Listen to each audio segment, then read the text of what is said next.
Good morning friends, सुप्रभात सभी को। कुछ विधिक कार्यों की व्यस्तता की वजह से जो आपको प्रॉमिस किया था कि वीडियो नेम रिएक्शन की रेगुलर श्रृंखला पड़ेगी वो डाल नहीं पाया था, लेकिन अब रेगुलर आपको क्लासेस मिलेंगी। आपकी परीक्षा में काफ़ी उसका उपयोग होगा। आप उसके सहायता से अपने परीक्षा को अच्छा करेंगे, अच्छे अंकों से उत्तीर्ण होंगे।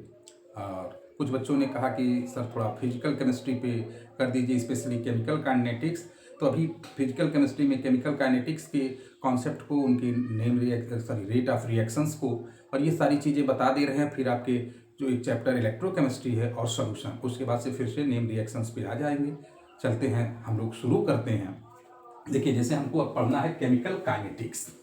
हम सिंपली एक ग्राफ के माध्यम से पहले देखते हैं। हमने क्लास 11th में केमिकल इक्विलिब्रियम पढ़ा था। सो केमिकल इक्विलिब्रियम में जब हमने रिएक्टेंट वर्सेस टाइम का ग्राफ देखा तो यहाँ पे देखा कि एक समय के बाद ये जो पोर्शन है, यहाँ पे जो रिएक्टेंट है उसका कंसंट्रेशन पैरेलल हो गया टाइम एक्सिस के, और वहां पे अब कंसंट्रेशन घट बढ़ नहीं रहा, रिएक्शन भले हो रहा है, जितना रिएक्टेंट बन रहा उतना प्रोडक्ट आ रहा है। ये हमने इक्विलिब्रियम में पढ़ा। बट इक्विलिब्रियम ने यह नहीं बताया कि कोई भी रिएक्शन किस स्पीड से इक्विलिब्रियम को अटेंड करेगा, उसमें उसकी फिजिबिलिटी क्या होगी, ये सारी चीजें वहां पे इन्होंने नहीं बताया। तो ये जो पोर्शन है, देखिए इधर क्या है, स्टीपर एकदम तेजी से रिएक्टेंट घट रहा है और प्रोडक्ट का फॉर्मेशन हो रहा है।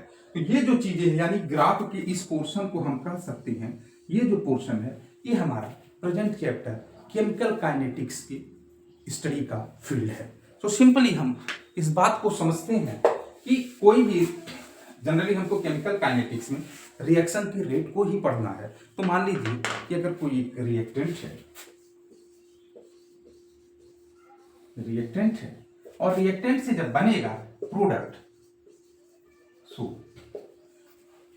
अगर मान लीजिए कि शुरुआत में जब हमने टाइम को 0 लिया, मतलब हमने अभी रिएक्शन को शुरू नहीं किया है, तो क्या होगा, जो रिएक्टेंट है इसका कंसंट्रेशन मैक्सिमम होगा और जो प्रोडक्ट है इसका कंसंट्रेशन उस समय 0 होगा। With the passage of time, as time passes, reactant converted into product, reactant product में बनना शुरू हो जाएगा। तो जब रिएक्टेंट प्रोडक्ट में बनना शुरू होगा तो रिएक्टेंट का कंसंट्रेशन घटेगा और प्रोडक्ट का कंसंट्रेशन बढ़ेगा। ठीक है, मान लीजिए अगर इनिशियली एक रिएक्टेंट था, रिएक्टेंट का कंसंट्रेशन A था, तो यहाँ पर प्रोडक्ट का कंसंट्रेशन 0। अब जैसे मान लीजिए कि एट T इक्वल टू मान लीजिए T1 समय पे ये जो कंसंट्रेशन था इसका x यूनिट घटा। अगर x यूनिट घटा तो ऑब्वियसली बात है प्रोडक्ट में x यूनिट बढ़ेगा, यानी x यही प्रोडक्ट के रूप में फॉर्म होगा।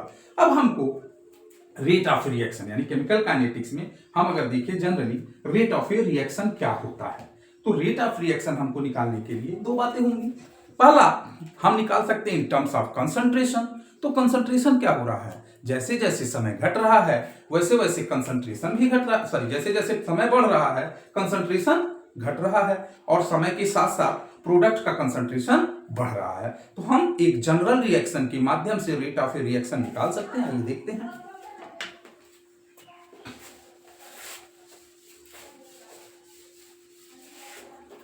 मान लीजिए जनरल एक रिएक्शन है,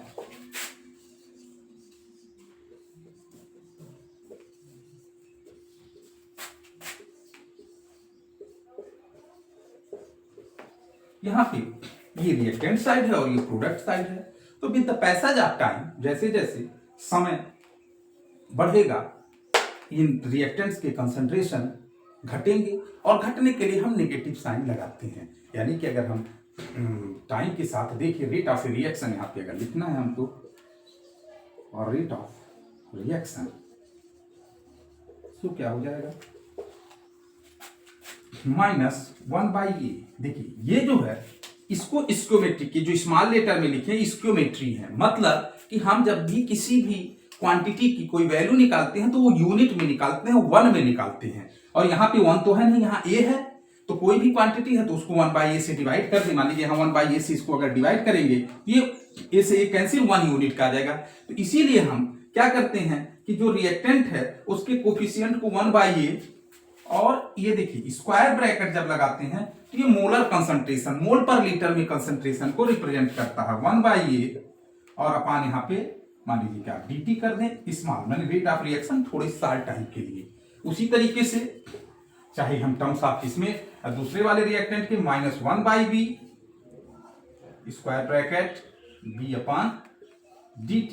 अब देखिए ये दोनों रिएक्टेंट के टर्म्स थे, और reactant with passage of time घटता है, या इसी को हम इक्वल कर सकते हैं अभी देखिए प्रोडक्ट के भी टर्म में। लेकिन प्रोडक्ट के टर्म्स में क्या है, प्रोडक्ट्स के टर्म में इसके कंसंट्रेशन बढ़ेंगे, तो इसको हम कर सकते हैं 1/C, ये प्लस में भी चाहिए तो आप इसको प्लस कर लीजिए, प्लस 1/C स्क्वायर ब्रैकेट में C/dt, या ये इक्वल होगा प्लस 1/D और d/dt। ये एक जनरल रेट ऑफ रिएक्शन हो गया। यानी हम रेट ऑफ रिएक्शन को क्या कह सकते हैं, it is defined as rate of disappearance.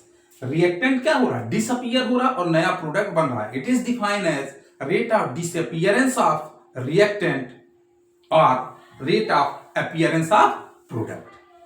सो ये सिंपल सी चीज है, इसको नोट डाउन करना चाहे तो नोट डाउन करने, फिर आगे चलते हैं।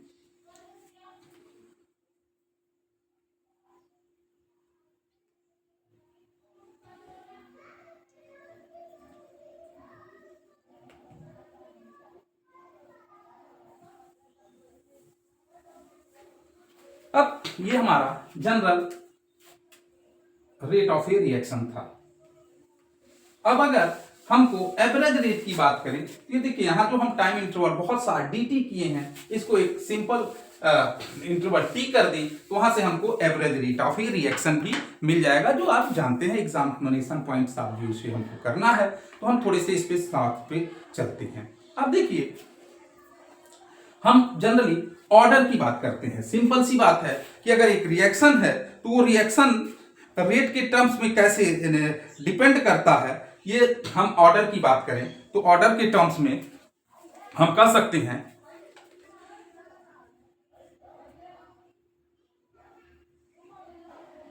कि एक रिएक्शन रिएक्टेंट्स के पावर के रूप में किस तरीके से डिपेंड करता है, उससे हम ऑर्डर ऑफ रिएक्शन को भी फाइंड आउट करते हैं और बता भी देते हैं।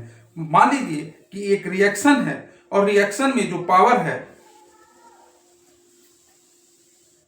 रेट जो है ये फाइंड आउट किया गया एक्सपेरिमेंटली।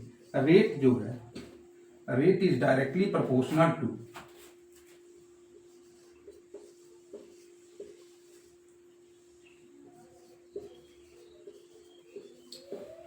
यानी कि एक रिएक्शन के रिएक्टेंट के पावर के रूप में ये एक्सपेरिमेंटल वैल्यूज था, और इसको फाइंड आउट किया गया कि जो रेट ऑफ ए रिएक्शन है वो उसके रिएक्टेंट के कुछ पावर के रूप में आता है, और ये एक्सपेरिमेंटल वैल्यू है। अब देखिए एक बात, हम लोगों ने जो रिएक्शन लिखा था जैसे 1/A और 1/B, और यहां से प्रोडक्ट बन रहा था 1/C,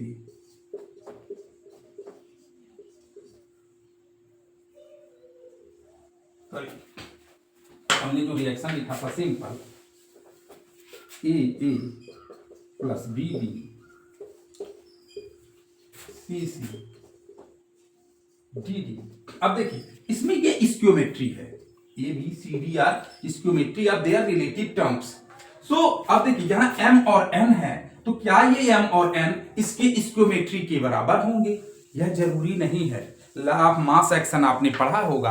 law of mass action ने यही बात कहा था कि जो रिएक्शन है उसकी स्क्योमेट्रिक टर्म्स को पावर में हम लगा देंगे और वही रिएक्शन मतलब रेट ऑफ रिएक्शन हो जाएगा। But law of mass action जो है वो फेल कर गया था, कुछ ही रिएक्शन के लिए हुआ था। सो ये जो है किसी किसी रिएक्शन के लिए ये रेट ऑफ रिएक्शन हो सकता है इसके स्क्योमेट्री के टर्म्स में हो, और किसी किसी टर्म्स में ये जरूरी नहीं है कि ये होगा।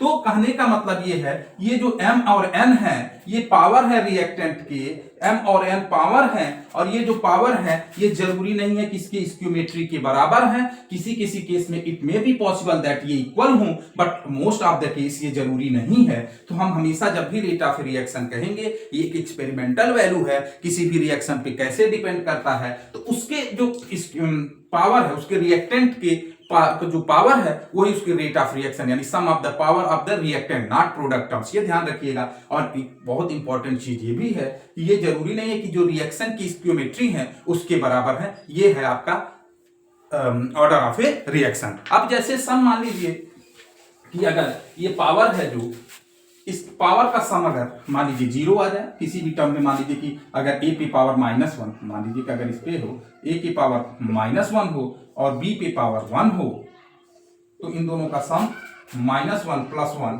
और ये जीरो आ जाएगा, तो वो जीरो ऑर्डर रिएक्शन होगा। इसी तरीके से मान लीजिए कि ए की पावर 1 हो और बी पे ये रिएक्शन ना डिपेंड करता हो, तो ये पावर हो जाएगा 1 + 0, तो ये हो जाएगा फर्स्ट ऑर्डर रिएक्शन। उसी तरीके से अगर दोनों के पावर मान लीजिए, जरूरी नहीं है, ये मैंने एक एग्जांपल हो सकता केवल ए के ही पावर डिपेंड कर जाए, केवल बी के कर जाए या दोनों में कर जाए। मान लीजिए कि ए की पावर 1 हो और बी के पावर भी 1 हो, तो दोनों का सम 1 + 1 ये आ जाएगा 2, तो ये हो जाएगा सेकंड ऑर्डर रिएक्शन। आपको मैक्सिमम सेकंड ऑर्डर से ज्यादा के रिएक्शन नहीं पढ़ने हैं, तो ये सिंपल सी बात है ऑर्डर ऑफ ए रिएक्शन। अब एक टर्म्स और है मॉलिक्यूलरिटी ऑफ ए रिएक्शन। ये बता कि आपको इंटीग्रेटेड रेट लॉ और ऑर्डर ऑफ ए रिएक्शन में जो रेट ऑफ ए रिएक्शन कैसे डिपेंड करेगा वो बताते हैं। नेक्स्ट है मॉलिक्यूलरिटी।